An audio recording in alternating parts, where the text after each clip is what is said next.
Where your treasure is, there will your heart be also. God has given us unlimited treasures in His Word. Every time we open it, we can discover a new treasure or admire an old one. What will we find today? Here's Carla Early with Treasure Hunt in the Word. In Genesis 13, Abram encountered a problem. He returned from Egypt, and verse 2 tells us Abram was very rich in livestock, in silver, and in gold. Now that could be a real problem for a nomad. Silver and gold are heavy, and livestock need fresh grass to graze on. Turns out he had so much stuff that he and his nephew Lot couldn't live comfortably in the same space. Sometimes stuff is more trouble than it's worth. Riches can be a blessing, and usually we think of them as such, but they also can be a burden, quite a big burden. The more you have to take care of. When my parents moved to a nice neighborhood in a house with a pool after I moved away, they thought they'd really moved up in the world. The truth was, it was just more to take care of. In the summer, they couldn't leave the pool or the yard for more than a few days, which severely limited time that they could spend with their grandchildren, since we lived so far away. They soon realized this was more of a burden than a blessing. Yet they lived there for more than 22 years.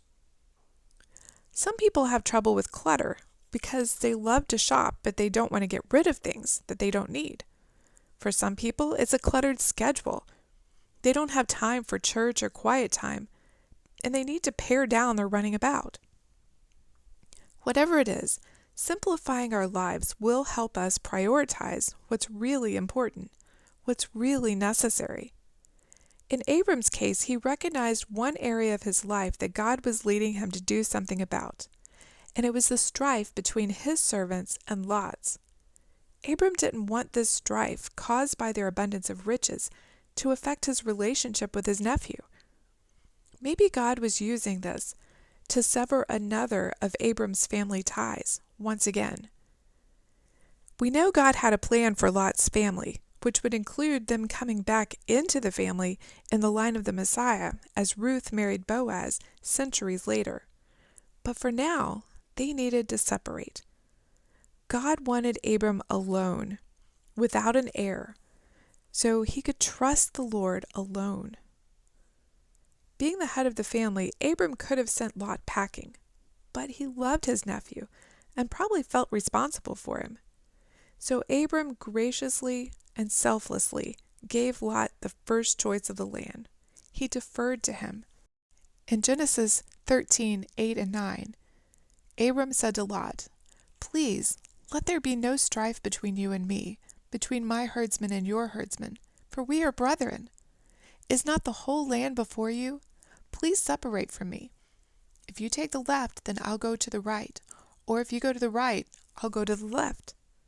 Abram sacrificed the good land for his relationship with his nephew.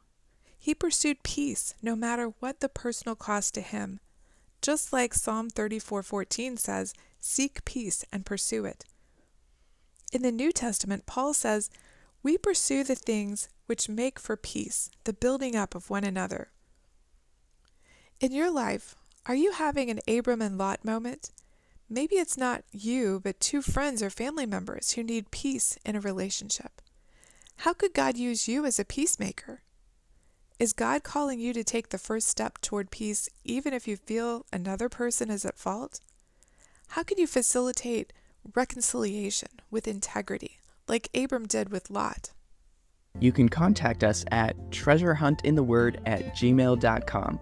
We'd love to hear the treasures God has given you through His Word.